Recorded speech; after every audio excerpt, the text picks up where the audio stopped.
India voice, आपकी सोच, आपकी आवाज। ब्रेक के बाद एक बार फिर से आप सभी का स्वागत है। चलिए बात करते हैं पंजाब की खबरों की। अमृतसर में शिरोमणि अकाली दल के वरिष्ठ नेता बिक्रम सिंह मजीठिया आज मानहानि के एक मामले में अदालत में पेश हुए। वे अपने समर्थकों के साथ कोर्ट पहुंचे, जहां सुनवाई से पहले उन्होंने अपने वकीलों से मुलाकात कर केस की रणनीति पर चर्चा की। इस दौरान कोर्ट परिसर में हलचल बनी रही और समर्थकों की मौजूदगी भी देखी गई। ये मामला राजनीतिक रूप से भी अहम माना जा रहा है, जिस पर सभी की नजरें टिकी हैं। अब अदालत की कार्यवाही और फैसले को लेकर आगे की स्थिति स्पष्ट होगी।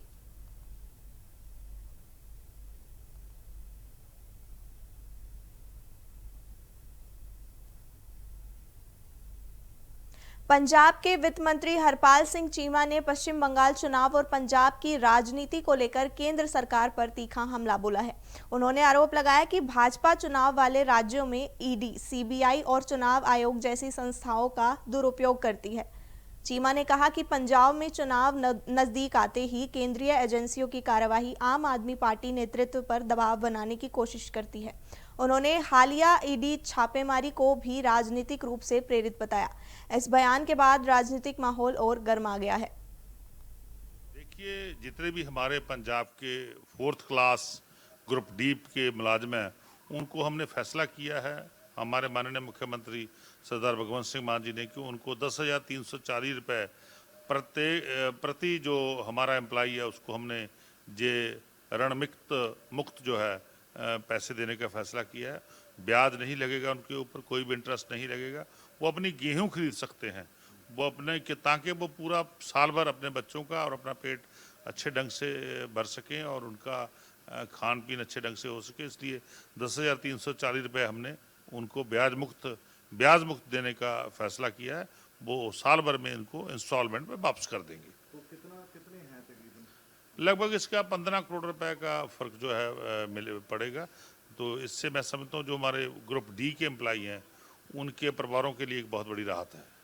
एक आज अगर बात करें तो सर, इलेक्शन चल रहा है गुजरात में, अपना उसमें बंगाल में, और वोटिंग परसेंटेज बहुत ज़्यादा देख रहे हैं मिल रही है। आम आदमी पार्टी भी वहाँ खड़ी थी, तो किस तरह से देखते हैं ये जो ट्रेंड चल रहा है? देखिए, सबसे पहले मेरी सभी वोटरों को यही अपील है कि ज़्यादा से ज़्यादा अपने मत का प्रयोग करें, अपने बच्चों की पढ़ाई के लिए और देश के भविष्य के लिए और देश की लोकतंत्र की मजबूती के लिए, और अच्छा जो हमारा इंफ्रास्ट्रक्चर है देश का वो कैसे बन सकता, कौन सी पार्टी बना सकती है, उसको देखते हुए अपने मत का प्रयोग करना चाहिए। और ज़्यादा से ज़्यादा मतों का प्रयोग जो है जहाँ जहाँ भी वोटिंग हो रही है वहाँ होना चाहिए। 4 राज्यों में जो हो रहा है, 4 राज्यों में जहाँ हो रहा है, मेरी वहीं उन सभी वोटरों को अपील है कि लोकतंत्र की मजबूती के लिए, इस देश के लोकतंत्र को और खूबसूरत बनाने के लिए आज इस लोकतंत्र के त्यौहार में अपना योगदान दीजिए।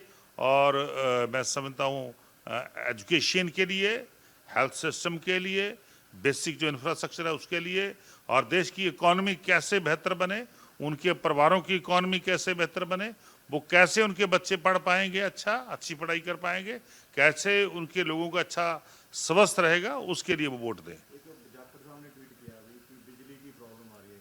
देखिए, कोई बिजली की प्रॉब्लम नहीं है, सिर्फ जहाँ जहाँ कहीं हम उसको थोड़ा ठीक कर रहे हैं, क्योंकि आने वाले समय में थोड़े आगे नेक्स्ट 2 और 3 मंथ में डिमांड जो है बहुत ज़्यादा बढ़ जाती है, तो कहीं फॉल्ट ना पड़ जाए, तो हम उसको ठीक कर रहे हैं। थोड़े समय के लिए कट लगाया है, इसको पैनिक करने की किसी को कोई ज़रूरत नहीं है, ताकि आने वाले समय में जब ज़्यादा भयंकर गर्मी पड़ेगी तब लोगों को राहत मिलती रहे। बरनाला में भारतीय जनता पार्टी पंजाब इकाई के उपाध्यक्ष केवल सिंह ढिल्लों ने महिला आरक्षण विधेयक को लेकर विपक्षी दलों पर तीखा हमला बोला है। उन्होंने कहा कि इस महत्वपूर्ण बिल का विरोध करके विपक्ष ने देश की आधी आबादी यानी महिलाओं के साथ धोखा किया है। ढिल्लों ने दावा किया कि भाजपा महिलाओं के सशक्तिकरण के लिए लगातार काम कर रही है, जबकि विपक्ष की राजनीति महिला हितों के खिलाफ है। उन्होंने ये भी कहा कि महिला आरक्षण विधेयक देश की राजनीति में महिलाओं की भागीदारी बढ़ाने की दिशा में एक बड़ा कदम है और इसका विरोध करने वालों को जनता जवाब देगी।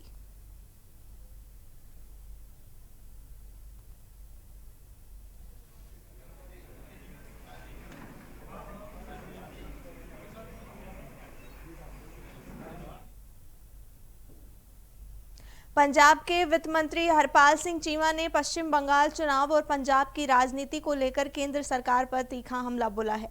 उन्होंने आरोप लगाया कि भाजपा चुनाव वाले राज्यों में ईडी, सीबीआई और चुनाव आयोग जैसी संस्थाओं का दुरुपयोग करती है।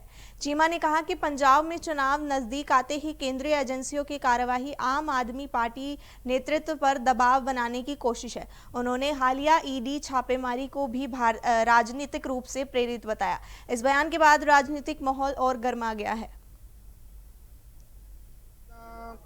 थोड़े टाइम पहला ना साडे बापू जी उस्ताद गुलशन मीर साहब है ना, उन्होंने वो एडमिट ने किडनी हॉस्पिटल ਦੇ ਵਿੱਚ ਲਾਈਫਲਾਈਨ ਕਿਡਨੀ ਹਸਪੀਟਲ ਦਾ, ਕਿ ਉਹਨਾਂ ਦੀ ਕਿਡਨੀਆਂ ਡੈਮੇਜ ਹੋ ਗਈਆਂ ਤੇ ਉਹਨਾਂ ਦਾ ਇਲਾਜ ਚੱਲਣ ਡਿਆ ਆ। ਤੇ ਪਹਿਲਾਂ ਤਾਂ ਡਾਇਲਿਸਿਸ ਹੋ ਰਹੀਆਂ ਸੀਗੀਆਂ ਲਗਾਤਾਰ ਹੈ ਨਾ, ਤੇ ਡਾਇਲਿਸਿਸ ਦੇ ਨਾਲ ਉਹ ਬਹੁਤ ਜ਼ਿਆਦਾ ਕਮਜ਼ੋਰ ਹੋ ਗਿਆ ਤੇ ਉਹਨਾਂ 'ਚ ਇਨਫੈਕਸ਼ਨ ਜ਼ਿਆਦਾ ਵੱਧ ਗਈ ਕਿਉਂਕਿ ਸਟੰਟ ਪਿਆ ਸੀਗਾ ਹੈ ਨਾ, ਇਧਰਲੀ ਜਿਹੜੀ ਰਾਈਟ ਸਾਈਡ ਕਿਡਨੀ ਦੇ ਵਿੱਚ ਸਟੰਟ ਪਿਆ ਸੀਗਾ ਤੇ ਉਹ ਸਟੰਟ ਉਹਨਾਂ ਦੇ ਅੰਦਰ ਪੱਸ ਪਈ ਸੀਗੀ ਤੇ ਛਾਤੀ ਦੇ ਵਿੱਚ ਪੱਸ ਪਈ ਸੀ। ਉਹਨਾਂ ਇਨਫੈਕਸ਼ਨ ਗਈ ਵੱਧ ਤੇ ਇਨਫੈਕਸ਼ਨ ਵਧਣ ਦੇ ਕਾਰਨ ਉਹ ਜ਼ਿਆਦਾ ਸੀਰੀਅਸ ਹੋ ਗਏ ਤੇ ਇਸ ਟਾਈਮ ਕਿਡਨੀ ਹਸਪੀਟਲ ਦੇ ਵਿੱਚ ਆ ਉਹ, ਠੀਕ ਹੈ ਜੀ।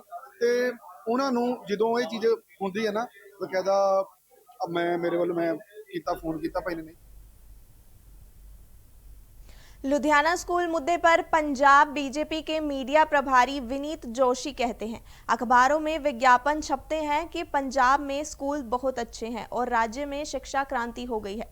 हालांकि वहीं अखबार ये भी रिपोर्ट करते हैं कि लुधियाना में एक स्कूल है जहां लगभग 400 बच्चे खुले में 29 से 40 डिग्री तापमान में बिना पंखे के पढ़ रहे हैं।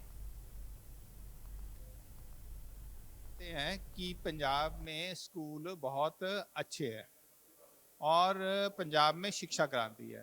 उन्हीं अखबारों की खबरें कहती हैं कि लुधियाना के अंदर एक स्कूल है जिसमें 400 बच्चे 39 डिग्री मतलब 40 डिग्री टेम्परेचर के अंदर खुले में पढ़ाई कर रहे हैं, पंखा नहीं है। सच ये है कि पंजाब के अंदर शिक्षा क्रांति सिर्फ और सिर्फ विज्ञापनों में और टीवी चैनल्स के वीडियोस में दिखती है। इतना ही नहीं, आप ध्यान से देखेंगे कि एक खबर और छपी कि जो गुरदासपुर जिला है उसमें 116 सीनियर सेकेंडरी स्कूल है जिसमें 65 में प्रिंसिपल ही नहीं है, 91 स्कूलों में से 18 में हेडमास्टर नहीं है। तो इस तरीके की पंजाब के अंदर जो है शिक्षा का बुरा हाल है। शिक्षा क्रांति नहीं है, ये शिक्षा भ्रांति है। संगरूर में नरेंद्र कौर भराज को विरोध का सामना करना पड़ा। जानकारी के अनुसार वे गांव राजपुरा में रामदासिया भाईचारे को विकास कार्यों के तहत आर्थिक सहायता का चेक देने पहुंची थी।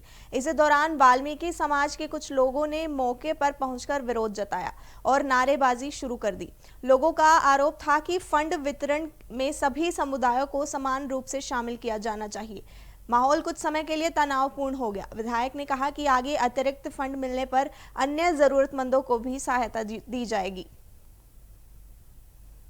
ਅੱਜ ਪਹਿਲਾਂ ਚੰਨੋ 4 ਲੱਖ ਰੁਪਈਆ ਪਾਰਕ ਨੂੰ ਦਿੱਤਾ ਸੀ, 5 ਲੱਖ ਰੁਪਈਆ ਜਿਹੜਾ ਐਸਸੀ ਧਰਮਸ਼ਾਲਾ ਨੂੰ ਦਿੱਤਾ ਸੀਗਾ, ਸੋ ਉਹਦਾ ਕੰਮ ਸ਼ੁਰੂ ਕਰਾ ਕੇ ਆਈ ਹਾਂ। ਉਸ ਤੋਂ ਬਾਅਦ ਹੁਣ ਰਾਜਪੁਰੇ ਪਹੁੰਚੇ ਹੋਏ ਆ ਤੇ ਰਾਜਪੁਰੇ 4 ਲੱਖ ਰੁਪਈਆ ਰਵਿਦਾਸੀਆ ਧਰਮਸ਼ਾਲਾ ਦੇ ਲਈ ਜਿਹੜਾ ਕੰਮ ਸੀਗਾ ਲੈਂਟਰ ਦਾ, ਉਹ ਕੰਮ ਅੱਜ ਸ਼ੁਰੂ ਕਰਵਾ ਕੇ ਆਏ ਆ। ਤੇ ਉਸ ਤੋਂ ਬਾਅਦ ਪਿੰਡ ਦੀਆਂ ਜਿਹੜੀਆਂ ਮੁੱਖ ਸਮੱਸਿਆਵਾਂ ਨੇ, ਚਾਹੇ ਕਿ ਆ ਰੋਡ ਦੇ ਉੱਤੇ ਮਸਾਣੀ ਵਾਲੇ ਪਾਸੇ ਜਿਹੜੇ ਘਰ ਨੇ, ਇਹਨਾਂ ਦੀ ਸੀਵਰੇਜ ਦੀ ਜਿਹੜੀ ਲੰਬੇ ਸਮੇਂ ਤੋਂ ਜਿਹੜੀ ਦਿੱਕਤ ਹੈਗੀ ਆ, ਸੋ ਉਸ ਨੂੰ ਦੇਖਦੇ ਹੋਏ ਮੇਰੇ ਨਾਲ ਸਾਰੇ ਅਧਿਕਾਰੀ ਨੇ, ਜੇਈ ਸਾਡੇ ਨਾਲ ਨੇ, ਸੈਕਟਰੀ ਨੇ, ਪੀਓ ਸਾਹਿਬ ਨਾਲ ਨੇ। ਇਹਦਾ ਅੱਜ ਲੈਵਲ ਕੱਢ ਲਵਾਂਗੇ ਕਿ ਪਿੰਡ ਵਾਲੇ ਪਾਸੇ ਜਿਹੜਾ ਹਾਈਵੇ ਦੇ ਪਰਲੇ ਪਾਸੇ ਜਿਹੜਾ ਲੈਵਲ ਆ ਤੇ ਇਹਨਾਂ ਦੇ ਘਰਾਂ ਦਾ ਸੀਵਰੇਜ ਦਾ ਲੈਵਲ ਆ, ਜੇ ਉਹ ਸਹੀ ਹੁੰਦਾ ਹੋਇਆ ਤਾਂ ਅਸੀਂ ਜਿਹੜੀ ਥੱਲੇ ਪੁਲੀ ਬਣੀ ਹੋਈ ਆ, ਪੁਲੀ ਦੇ ਵਿੱਚ ਦੀ ਅਸੀਂ ਜਿਹੜੀਆਂ ਪਾਈਪਲਾਈਨ ਪਾ ਕੇ ਉਹਨੂੰ ਪਾਣੀ ਦੀ ਜਿਹੜੀ ਨਿਕਾਸੀ ਆ ਉਹਦਾ ਪ੍ਰਬੰਧ ਕਰ ਲਈਏ। ਸੋ ਉਹਦੇ ਲਈ ਸਾਰਿਆਂ ਨੂੰ ਲੈ ਕੇ ਆਈ ਸੀਗੀ। फिलहाल के लिए इस बुलेटिन में इतना ही। इसी तरह की तमाम खबरें देखने के लिए जुड़े रहिए इंडिया वॉइस के साथ। तब तक के लिए नमस्कार।